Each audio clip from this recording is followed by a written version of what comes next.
मैं मुनीलाल कुशवाहा, हिंदी का अध्यापक, आप लोगों के सामने कक्षा 9 विषय हिंदी पिछले दिन गद्यखंड का परिचय कराए। आज दूसरा काव्यखंड है। काव्यखंड के अंतर्गत पहला पाठ साखी शीर्षक है।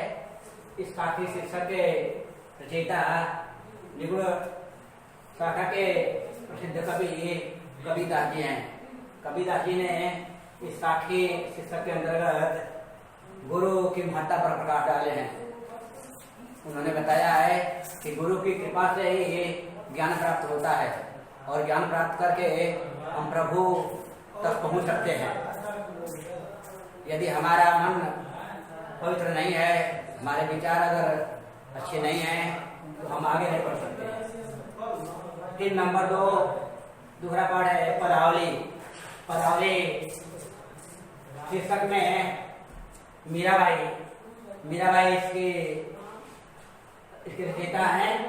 तो पदावली शीर्षक के रचयिता कवित्री मीराबाई ने पदावली के अंतर्गत प्रभु कृष्ण से आराधना करती हैं और मीराबाई प्रभु कृष्ण को अपना सब कुछ मानती हैं। मीराबाई के लिए कृष्ण के सिवा इस दुनिया में कोई नहीं है।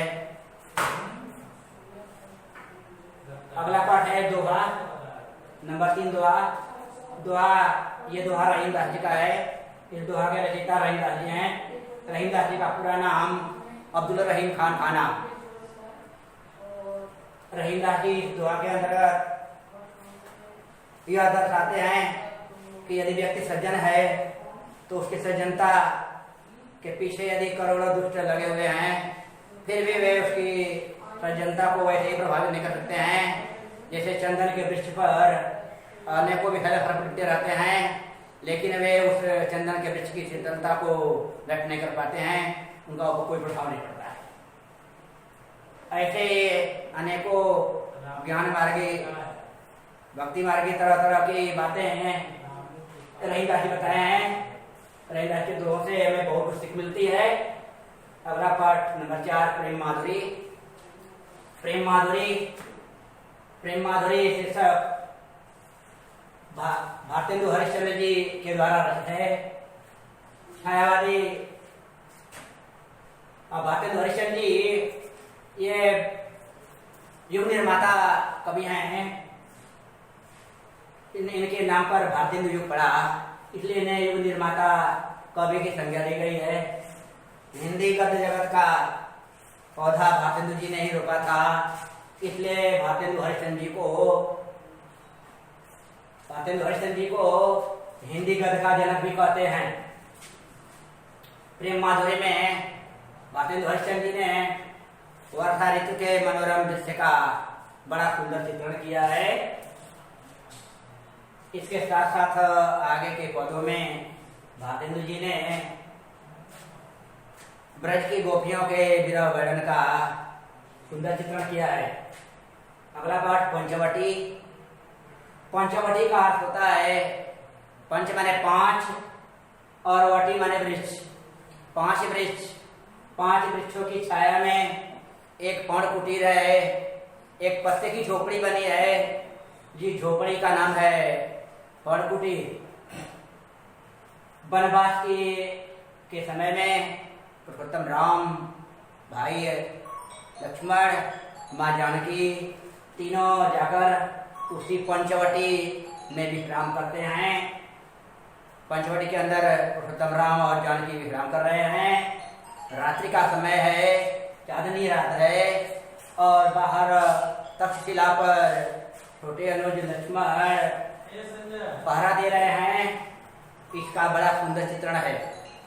आगे के पदों में यह दर्शाया है कि प्रकृति हमारे लिए माता पिता के समतुल्य है।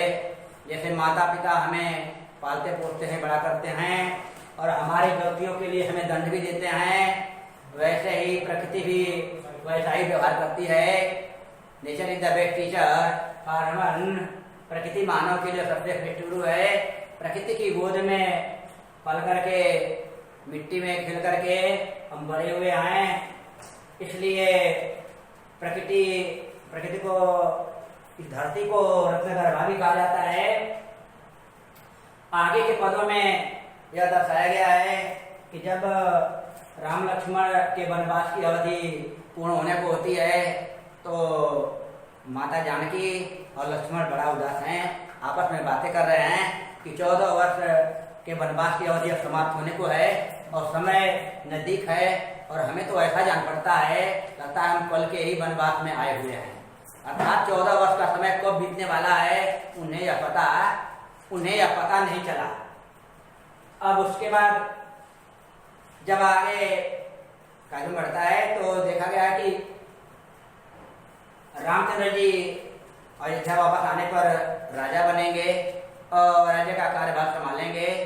इस बात को लेकर के लक्ष्मण जी यह सोचते हैं कि हे माता जानकी, हमें दुख की बात नहीं है, प्रभु अयोध्या जाने वाले यदि हमें भूल जाएंगे तो यह तो उनका परम कर्तव्य है प्रजा की रक्षा करना, यदि भूल जाते उनका कोई दोष नहीं है, ऐसा स्वाभाविक है, हमें इसमें कोई दुख करने की बात नहीं है। यह पंचवटी का वर्णन। अगला बात है पुनर्मिलन। पुनर्मिलन का मतलब दोबारा में, पुनः माने दोबारा, मिलन माने मिलना, अर्थात एक बार कोई व्यक्ति छूट गया और दोबारा कैसे मिला। इस पुनर्मिलन कविता के रचयिता जयशंकर प्रसाद जी हैं। जयशंकर प्रसाद जी छायावादी कवि के 4 कीर्ति स्तंभों में से एक हैं। यह भी युग निर्माता कवि हैं। जयशंकर प्रसाद जी के नाम पर ही प्रसाद युग का निर्माण हुआ और प्रसाद युग के अंदर ही सारे छायावादी कवियों का नाम आता है। तो युग निर्माता कवि भारतेंदु जी की तरह यह भी है, भारतेंदु युग और ये प्रसाद युग। प्रसाद युग के अंतर्गत जयशंकर प्रसाद जी हैं और प्रसाद जी के विचारों को हमें प्रसाद की तरह ही ग्रहण करना है। वास्तव में सचमुच इनकी वाणी प्रसाद है। इन्होंने पुनर्मिलन कविता के अंतर्गत प्रथा मनो के मिलन और बिछड़न का वर्णन किया है। पहले दोनों एक साथ रहते हैं और बातों ही बातों में दोनों में तकरार होती है, बात बढ़ जाती है।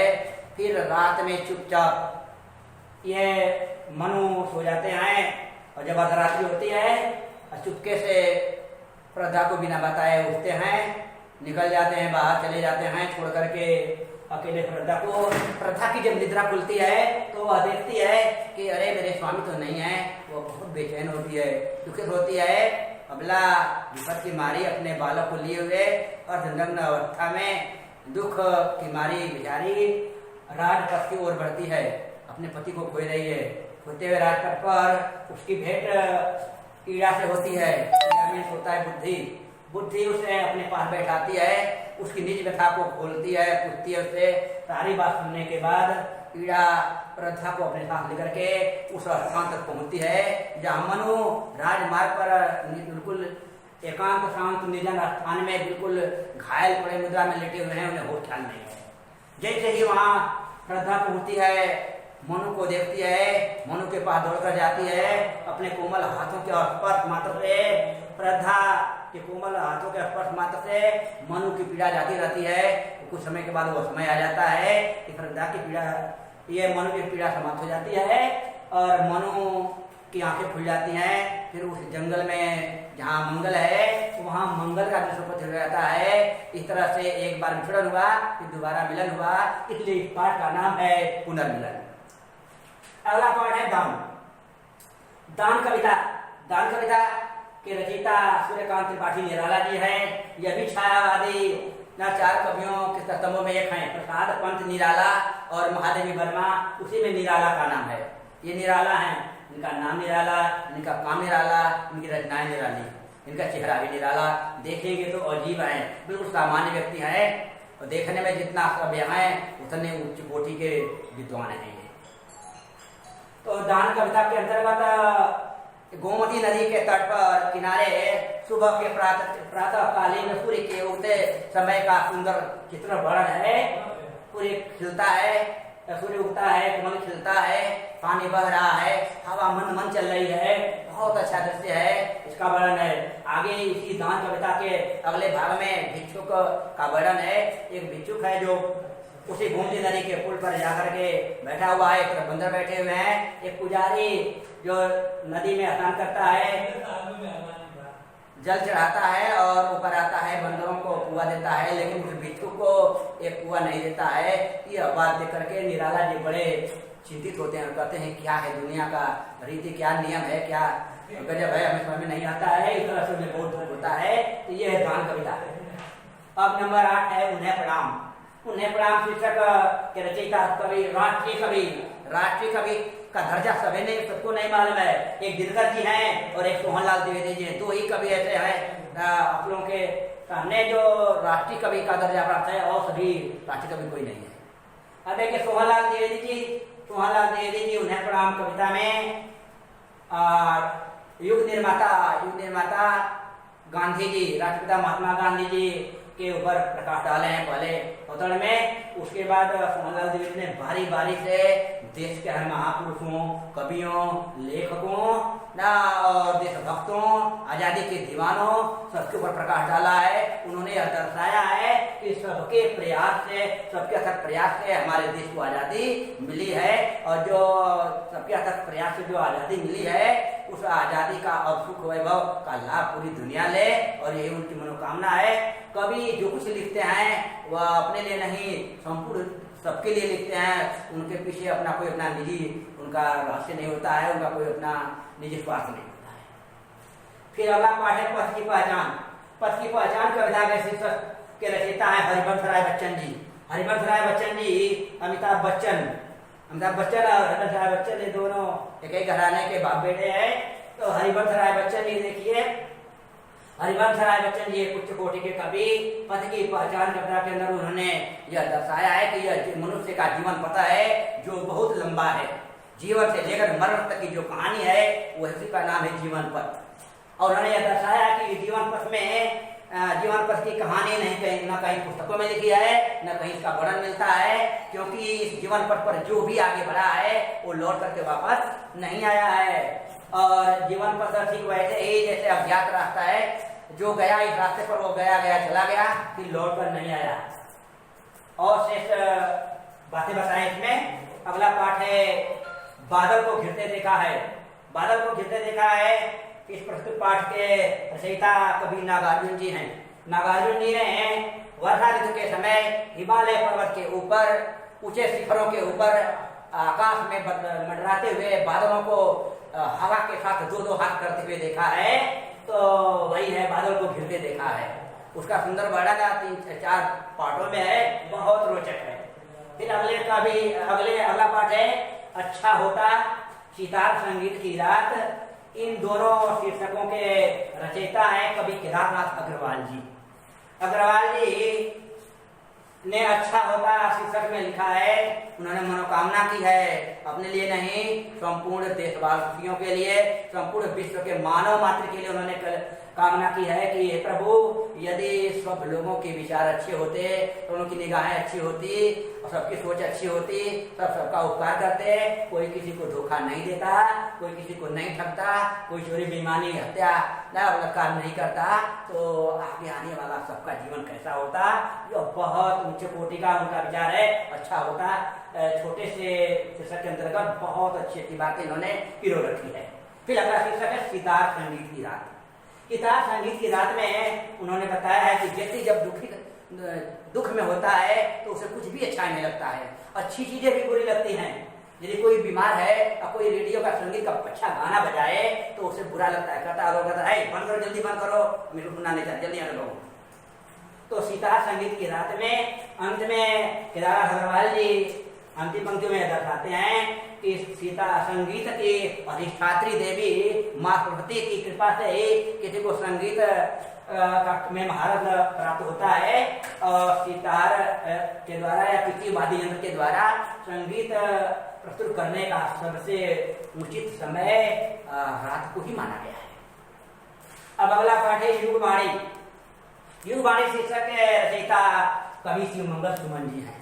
शिवमंगल सुमन जी ने युग के सभी लोगों की वाणी अच्छी हो, सबके विचार अच्छे हो, सब मेहनत से काम करें, सब अपने कार्य में प्रगति करें, सबका जीवन मंगलमय हो, कैसे क्या करना है, सारे अपने श्रेष्ठ विचारों को इस युगवाणी कविता के अंतर्गत क्रमवार दर्शाया है।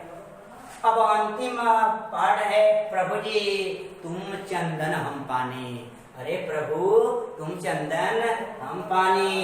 इस पाठ के प्रस्तुत शीर्षक के रचयिता कबीर रैदास जी हैं। ये दोनों पाठ युगवाणी और प्रभु जी तुम चंदन हम पानी दोनों नया पाठ है। अभी जब पिछले साल का 2020 में ये आया, अब आगे रहेगा। और फिर जो पीछे अच्छा होता सीता संगीत की रात इतना पहले का है, और ये दोनों नए पाठ हैं। इसमें देखिए रैदास जी ने यह दर्शाया कि हे प्रभु, यदि आप चंदन हैं, यदि आप सुंदर दृश्य चंदन हैं, तो मैं उस चंदन को मिलाकर के पीसे जाने वाला, उसको लेप बना ना द्रव बनाया जाने वाला, उसमें का मैं द्रव हूँ, पानी हूँ। जब तक मैं आप में मिलूंगा नहीं, तब तक आपको पिघलने लगता है, न किसी के माथे पर उसका टीका लगा लगता है। अर्थात आप और दोनों का और हमारा दोनों का बहुत गहरा संबंध है। ठीक वैसे ही जैसे सूर्य और धूप का होता है। अब इस विवरण